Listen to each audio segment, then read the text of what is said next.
कि अंजना जी, जनता को तो सब समझ में आता है और दिल्ली में अगर आप जनता से जाके बात करेंगी तो समझ में आएगा कि बहुत अच्छे से समझ में आ रहा है कि क्या गलती जनता से हुई है। दूसरी बात, मैं ये कह रहा हूं कि 5 नाम ही तो पूछे थे अंजना जी, कौन सा गुनाह कर दिया था? वो नैतिकता अभी सामने आ जाती।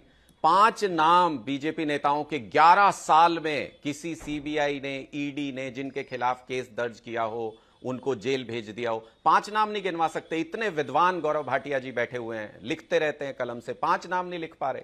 तो इससे पता चलता है कि नीयत में खोट है। इसका मतलब ये कानून कोई मजबूरी में नहीं ला रहे हैं, ये कानून साजिश के तहत ला रहे हैं ताकि सरकारें गिराई जा सकें।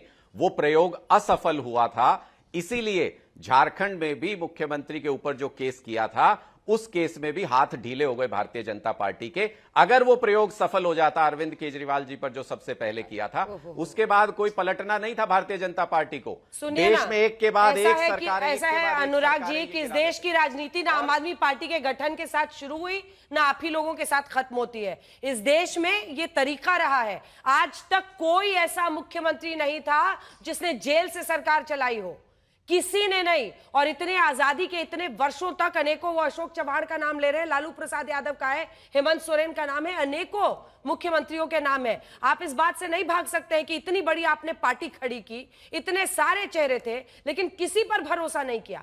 क्या डर था अरविंद केजरीवाल को जिसकी वजह से उन्होंने इस्तीफा नहीं दिया और अड़े रहे कि हम जेल से सरकार चलाएंगे? जनता अब अफसोस कर रही है। जनता से मिलके पूछिए, ये कहां की बातें हुई? चुनाव हुआ, जनता ने मैंडेट दिया है। सुनिए ना अंजना जी, सुनिए ना, मैं ये कह रहा हूं अगर डर होता तो अरविंद केजरीवाल जी इस्तीफा देके आतिशी जी को मुख्यमंत्री नहीं बनाते। अरविंद केजरीवाल जी को कोई डर नहीं था, लेकिन स्वेच्छा से, नैतिकता के आधार पर इस्तीफा देना और जेल में डाल के किसी को साजिश करके जबरदस्ती इस्तीफा दिलवाना, ये 2 अलग बातें अंजना जी, इसको भी समझना पड़ेगा। आपने कहा इससे पहले का कोई मुख्यमंत्री बताइए। आप मुझे एक मुख्यमंत्री का नाम बताइए जिसको पीएमएलए एक्ट के तहत गिरफ्तार किया गया हो इससे पहले, जिसमें जमानत नहीं मिल सकती 1 महीने के अंदर।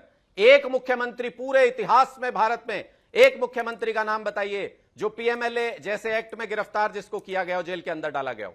कोई नहीं था ऐसा इतिहास में हुआ नहीं। जब ऐसी आवश्यकता पड़ी नहीं तो आविष्कार हुआ नहीं।